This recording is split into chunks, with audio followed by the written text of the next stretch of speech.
Welcome back to episode 2 of the currently Untitled podcast. It's me, I'm your host, Brian. Currently the only guest ever on this podcast. But hey, I did get some positive feedback from all now 23 of you, which is awesome. It's kind of cool to see that small growth. Oh, the dog's coming in. What's up, Zuko? What's good, buddy? He's looking at the computer screen like, hey, who's that dog right there? That's adorable. But anyways, what's up, buddy? Welcome back. I forgot he was a guest last episode. Hi, buddy. But anywho, I won't kiss my dog anymore.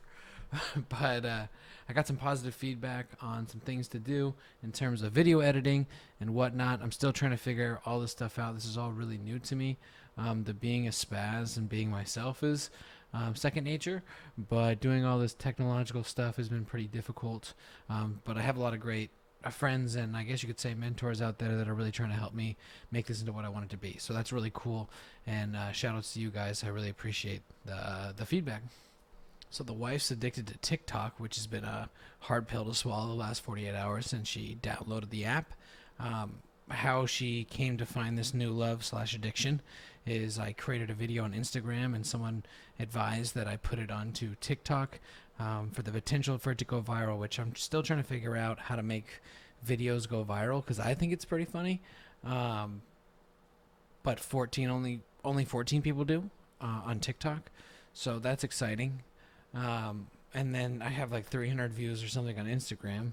So again, still trying to figure all this shit out, but I digress. So she decided to download a TikTok too, and man, is that Pandora's box for this woman. She, excuse me, she has been on it for the last 48 hours straight, and she's telling me, "Oh, I have a headache. I don't know why. I know exactly fucking why. You haven't taken your eyes off that little fucking screen all day." She literally took a nap, woke up, and ticked, and then talked the rest of the fucking day. I mean, I can see the appeal of TikTok. There's some funny stuff on there for sure that I've seen, and it is definitely like a sinkhole of your time. Like you start it, and it's really, really hard to stop.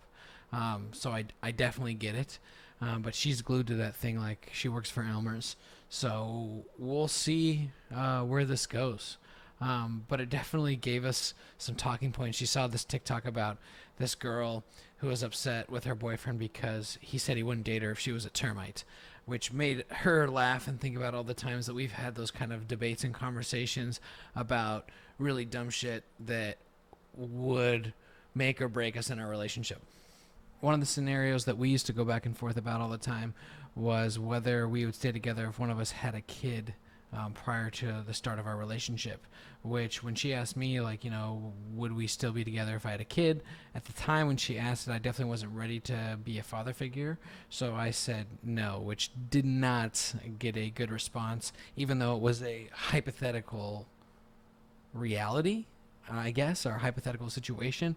But she wasn't very pleased. Now, knowing what I know, being older, more mature is what I like to say I am. Any of my friends know that that's not the case. More stable, but now I think if the tables were turned in this hypothetical reality situation, I would have because knowing that she would be their mom, she would bully the hell out of them, and so the least they could have in their life is a positive male influence. So yeah, I think now I would step up to the plate. But when I asked her the same question, she gave a very morbid response. So I'm just not going to repeat that one for your listening pleasure. But I guess for some reason this came up later down the line, and I'm a fucking loser. And so I said, babe, if we ever found out that you had an estranged kid, because I guess that's what it was. That was the scenario that we had presented to ourselves years later. You know, if I had an estranged kid, what would you do? And that was the morbid answer that she gave. I said, babe, if we ever found out you had an estranged kid, we'd figure it out. Like, don't even worry. I'd step up and I'd take care of it. And then she looked at me like, do you know what you're saying, Brian? And I said, yeah, I'm a good guy. I'm a great guy, actually. And I would step up to the plate and be a dad to that kid. And then she brought me back down to earth and let me realize that I'm a fucking idiot because, unlike men, I'm pretty sure the woman would know they had a kid. So that was a definitely a rude awakening for my own intelligence, to say the least. On another note of an intelligent move, what's up, Zuko? I see you there in the background. Um, some feedback I got too was a lot of people are interested in coming and talking with me on here. Some friends from my past, some present, some new friends, people with different professions, people that are already on YouTube. Oh, I just kicked my dog in the head on accident under the table. Hey, buddy, I'm sorry. So, where was I? Oh, yeah.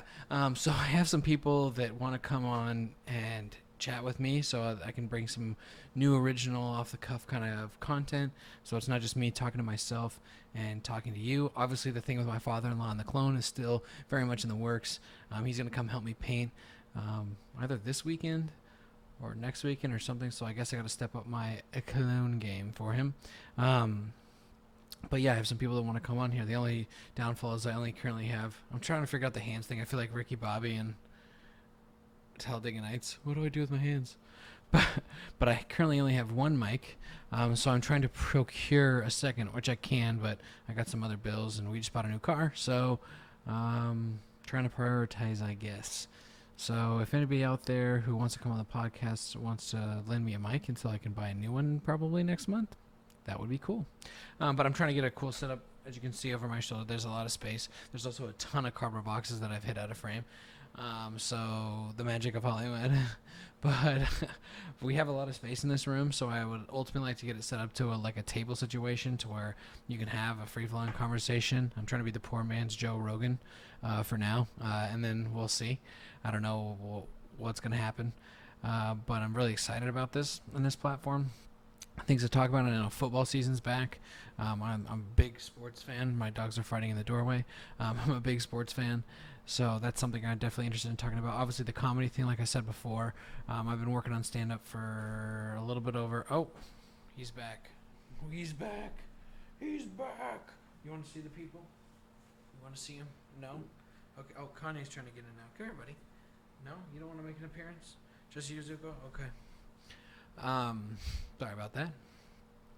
But yeah, the stand-up thing, I've been working on it and working on a lot of material, so I'm going to try some of that out here. Oh, he's shaking the camera again. He's back in it. Oh, you can't see him. He's just out of frame. There he is. You know, he's a Papa's boy, that's for sure. But definitely want to try out some stuff on here, see where it takes me.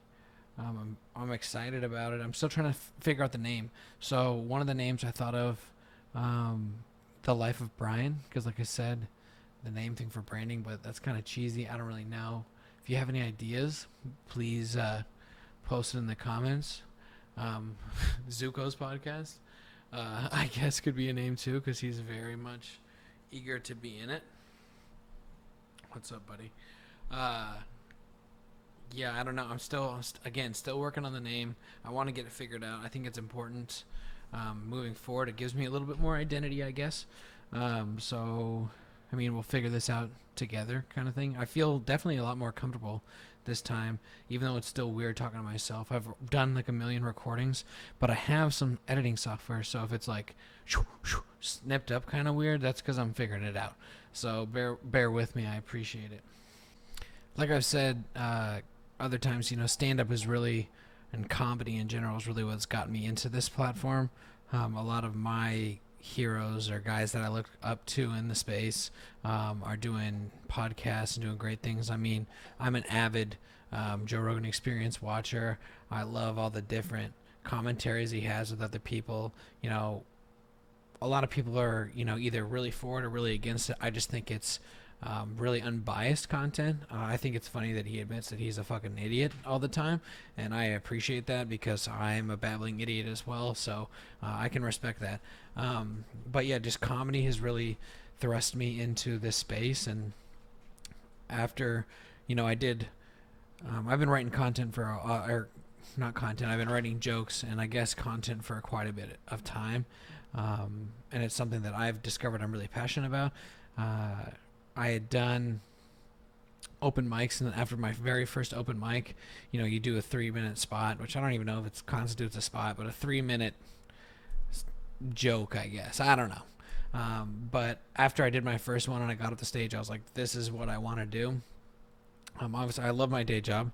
I have a great day job, but I think that this is what I'm supposed to do. I love sharing stories. If anybody knows me, they don't know, shut the fuck up. I talk a lot, which is a good thing and a bad thing, which anyone who knows me will tell you. And as you get to know me on this podcast, you'll understand. But yeah, I feel like it's a great avenue for me to share not only my feelings, but my experiences, my family, my friends, all that jazz. And I don't like to talk shit about people or politics or whatever. I'm sure I'll find eloquent ways to involve into those spheres over time. But right now, what I really like to talk about is my wife and I, or my family, or really funny situations, or just random ideas I think of. Like I was going to go over, and I think I had talked about this on episode 1, but I was going to, potentially go over some jokes that I've been writing and working on, which obviously need a lot of tooling. And some other folks may have thought of, or these have already been presented. And they just come to my head, and I always like to write them down.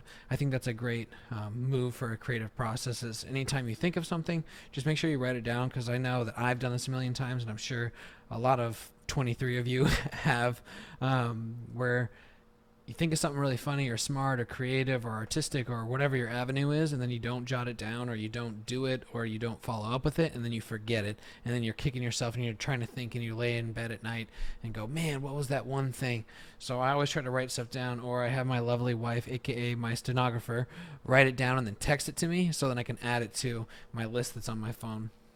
But one of the ones that I was thinking about the other day is TMZ for normal people. And like I said, I'm sure that other people have done jokes about this and will probably do it a lot better than me. But again, I'm still learning, and I'm trying to get better about it. But I was just thinking it would be hilarious. Obviously not if you're the one who's the victim of the TMZ, but shit's going down with, somebody across the street, and then just having the TMZ roll up and just put normal people on blast. I think that it's pretty funny. I mean, I guess that's what TikTok is, kind of circling back to that, or a lot of shit on Instagram. Like I saw this dude, the cart narcs, which is pretty funny. He goes and videotapes people at like Walmart and shit, where they don't put their cart back in the cart thing, which I think is like the ultimate dick move. Like little things like that, people are just so lazy. But anyways, he like videotapes them going like, hey, you got to put that back. That's not where the carts are for. And I just think like doing that into real life situations, like in TMZ, like, oh, this person got pulled over, got a ticket, or which is kind of lame, but you could go from there. But again, this is all just content that I jot down go from the brain to the pen. Well, in this case, I guess the iPhone. But it's just stuff that I'm like, okay, let's see how I could build on it. This is a true story, so this is fucking crazy. So when I was in middle school, and I've always gone to public school growing up, and I grew up in a not the best area, not the worst area, but I definitely saw a lot of things at a young age that not a lot of people do. And for example, when I was in 7th grade, I don't know if anybody else had a middle school like this, but we had March Madness, which was a really cool time where they would just get like a bunch of like carnival games and carnival activities, like an obstacle course, like the like inflatable ones, like a bouncy house, but it would be like an obstacle course, the bungee run, a rock climb, just a bunch of random shit like that. Really fun for middle school kids to do it, and it gets set up in our gym, in our cafeteria. So that all sounds normal. The truth of the matter is, one of my best buddies, shout out to JP, you know who you are, he and I were walking from the cafeteria to our gym.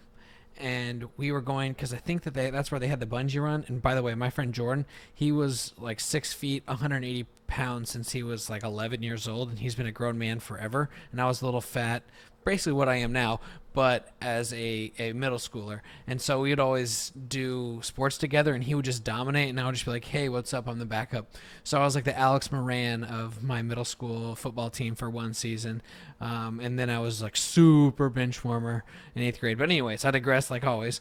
But he and I, so this man and me, this little boy, were walking to the gym to go do like the bungee run, which he was going to launch me when we did that. And as we're doing that, SWAT team literally shows up to our school, gets us like relocated out of the area because there was a massive drug bust.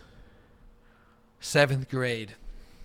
And there was like pounds and pounds of weed, which I know isn't like a crazy drug, especially nowadays. But in 7th grade, having SWAT roll up to your after school event, help everyone like kind of evacuate and then arrest some kids because of a drug bust. And while the kid was getting hauled away, he was like, "When I get out, I'll fucking kill you, bitch." It was insane because somebody snitched. That's how they got caught up. But man, that is so crazy as a 7th grader. So I'm trying to like, I think I'm a decent at best, but I think I'm a decent storyteller. So I'm trying to find a way to tell a story about this experience because it was so crazy. And you can't make that shit up. Like that really happened. So that was my middle school. Yeah, there's just an example of why I'm who I am, the foundation. So that's one of the things. Oh, this is a good one. I talked about this one with my wife. So I'm just going again, if I awkwardly pause, it's because I'm going through the joke ideas that I've written down. So one of them is an app for men to track their significant others' periods that provides them alerts. So I know my wife has, for her cycle, an app that gives her alerts like you're 5 days from blah, blah, blah, blah, blah. They should have a companion app for your partner so that when shit's about to go down and your life is going to go from fairy tales and butterflies to absolute hell, you should be prepared. Whether that's with a milkshake or prepared with a sleeping bag for the couch or prepared for whatever it is. Because if I knew what storm was brewing for me, it would be a lot better. Obviously, I'm being super hyperbolic. My wife is great, shit happens, but there's definitely moments where you don't realize how thin your ice is. So I think that would be pretty funny and also a great idea. Oh shit, here's a really good one.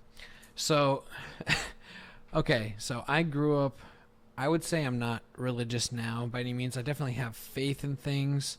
Like I lost my best friend in our senior year in college, so I definitely consider him kind of a guardian angel to me. I pray to him, but I don't really say I'm Christian or Buddhist or anything. I don't really identify myself with any major religion, and that's totally cool if anybody is. I'm all about it. But I grew up Lutheran, and so this is a real story. So I grew up Lutheran, and if you know what it's like to grow up in the Lutheran church, you go through confirmation. And so confirmation is when you're in middle school. You learn it's like an advanced Bible study basically, where you take classes and then you get confirmed and you're a member of the church essentially. So I was in confirmation with two of my friends when I was a young kid, Jeff and Taylor, and then Jeff's friend from school, Chase. So Chase was a crazy motherfucker, and he never read the room correctly. And so we were in confirmation, and the confirmation teacher was our pastor, who was like not a guest pastor, but he was like the student teacher, where they come for a year and then they get like it's like an internship. Excuse me. It's like an internship pastor, I guess. I don't know how to fucking explain it. If you know what it is, put it in the comments. But anyways, the internship pastor was the one leading our confirmation. And this kid, Chase, he created, the fortune tellers, like pick a color, pick a number, blah, blah, blah, you're a dick. That. So he created one of those, but all of the responses were sex positions or sex acts. And mind you, we're 11, 12, maybe 13 when this is going on. So it's not that we are naive to the situation, but church is a weird place to do that. So he's sitting next to, so the four of us are sitting on one side of the table. And this is like a round, not like, King Arthur round table, but it's, table set up in a circle or an O. And the pastor's at the front, and he's, talking to us about whatever scripture it was, or I don't even know. Clearly, I didn't pay a lot of attention. But anyways, Chase is sitting next to me, and he nudges me, and he goes, "Hey, Brian, pick a color." And I was like, "Okay, blue, B-L-U-E. Okay, pick a number, 2, 1, 2. Pick another number, 4. You're a pussy." And I started dying because I'm like 11, 12, 13. So I started losing my fucking mind. And then I was like, okay, but I was like, oh, I stifled it, which when you're a kid and you think that you're caught immediately. So he was the intern pastor was just like waiting in the background for me to, again, fall for this trap that Chase had laid for me. So Chase goes, okay, pick a color. I'm like, all right, yellow. YELLOW. Pick a number. 6. 1, 2, 3, 4, 5, 6. Pick a number. 1. You have a small dick. I bust out laughing. That was the mistake, because then the pastor came up right behind me and goes, give me that. Then Chase handed it to me, and I'm looking at it in my hands. Here, again, don't know what to do with my hands. I'm looking at it in my hands, and I go, this isn't mine. And I throw it in his lap. He grabs it. I shit you not. He fucking eats it. He ate the fortune teller right there, swallowed it, goes like he was on fucking Fear Factor, and he ate one of those donkey dicks. He's like, it's gone. Like, look at, I just killed it. He kicks me, Taylor, Jeff, and Chase out of confirmation. So my dad came and picked us up. Thank God it was my dad, which is kind of a funny joke since it's, confirmation, my God. But anyways, my dad came and picked us up, which is great because my dad's fucking hilarious. He picked us up, and he was like, what the hell happened? And we told him the story, and he tried so hard not to laugh, which we laughed about it years later because obviously, you don't want to necessarily enable your kid to do shit like that, but that's pretty fucking funny. If I caught my kids doing that, I would lose it. But again, they're probably not going to grow up in the church setting. But anyways, I digress again. But that shit happened. It was hilarious. We ended up having to write letters to the intern and apologize, and then do like a book report on the Bible, I guess. And then we are allowed to come back to the next class.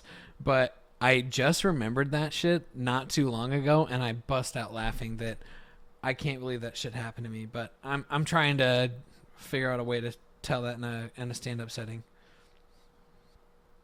Oh, one thing I'm really missing during COVID and everything going on, which it's definitely been a weird 6 months for a lot of different things. But for my day job, I travel a lot. And I fly a lot of places, and I take a lot of Ubers. One of the things I really miss is conversations with Uber drivers. Especially when you're going to the airport, you get a lot of interesting characters. Like, I've had guys get really mad at me because I'm not giving them either a drive that's over 30 minutes or 45 minutes or whatever, and they get all pissed off and complain to me like it's my fault that Uber matched us. It's not like I swiped right on this cab, but that's been weird. But the best thing is when either your Uber driver tries to convert you to their religion, or they just start spewing out a ton of crazy political, radical, conspiracy theorist views, things like that. What I absolutely love to do is after they take it, like, if you've ever had one of these Uber rides or cab rides, you totally know what I'm talking about. Like, they're really going in, they're trying to convert you to their political views, their religion, whatever. But then after they get red in the face because how many things that they're saying and they're getting winded, they go take that deep breath before they just bring it home. I always slide in right when they're taking that deep breath. So what are your thoughts about aliens? And then I just sit back. And man, that makes the best fucking Uber ride, because either people get really freaked out and get silent, and then it's like, cool, I can listen to something. By the way, my Uber rating is a 5-star. I'm not bragging. As a rider, they either shut the fuck up and allow me to enjoy the rest of my trip to my destination, or they fucking go in and they just start telling you some wild shit you've never even thought of or imagined. Like, I gotta go back into my memory and think about some of these conversations that I've had. It's been a really long time. Like I said, travel is a shit ton for my job, but now that I haven't traveled for 6 months, it's kind of crazy. It's like I took traveling for granted. Which whenever I say take things for granted, I always think about that Rick and Morty episode where Rick's like, I took things for granted, and then Morty's like, did you just say granite?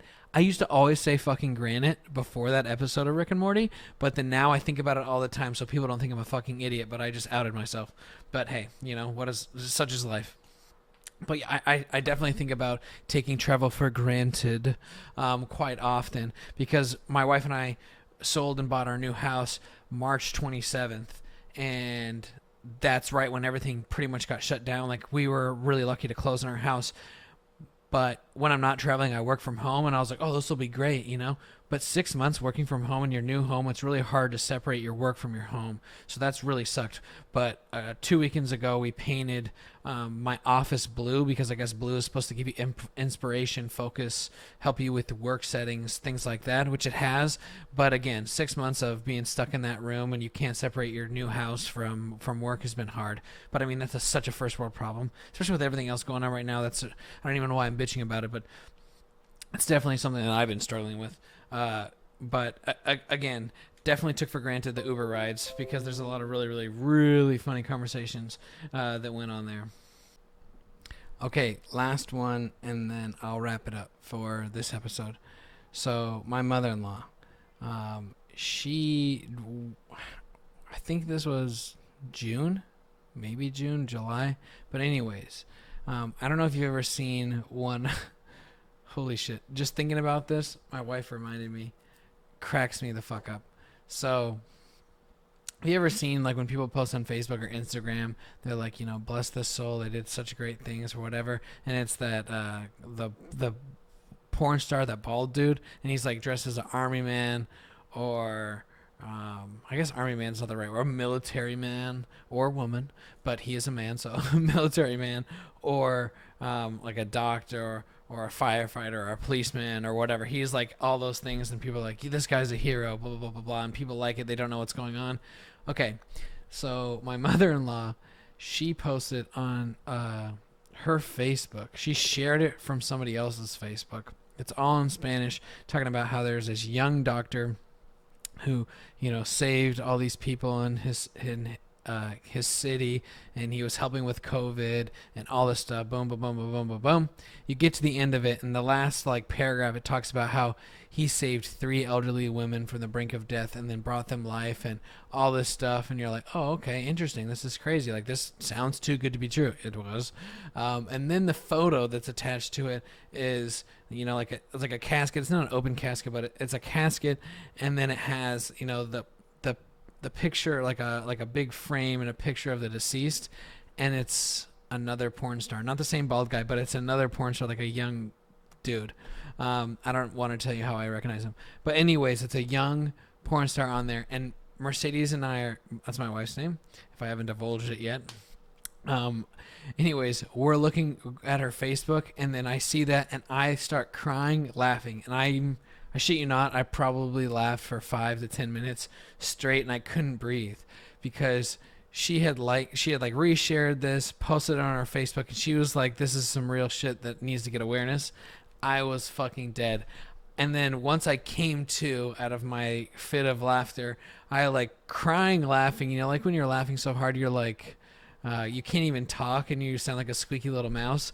So I'm trying to explain that to Mercedes exactly what her mom had just posted, and then once I finally got it out, I shit you not, we laughed for 2 hours straight. We would go, when you're laughing really hard and you're like, when you try to refocus, right when that happened, we just started busting out laughing again and again, and it probably happened for 2 hours. And then we called her mom the next day because she lives in another state in a different time zone. We called her the next day and told her what she did. And she burst up laughing. I was like, oh my God, I had no idea. But that's just, old people on social media, man. It's super funny. Again, I don't know how I knew the guy. Maybe it was just crazy recall. But I thought that was fucking hysterical that she posted a porn star saving. And I heard he does some milfy stuff.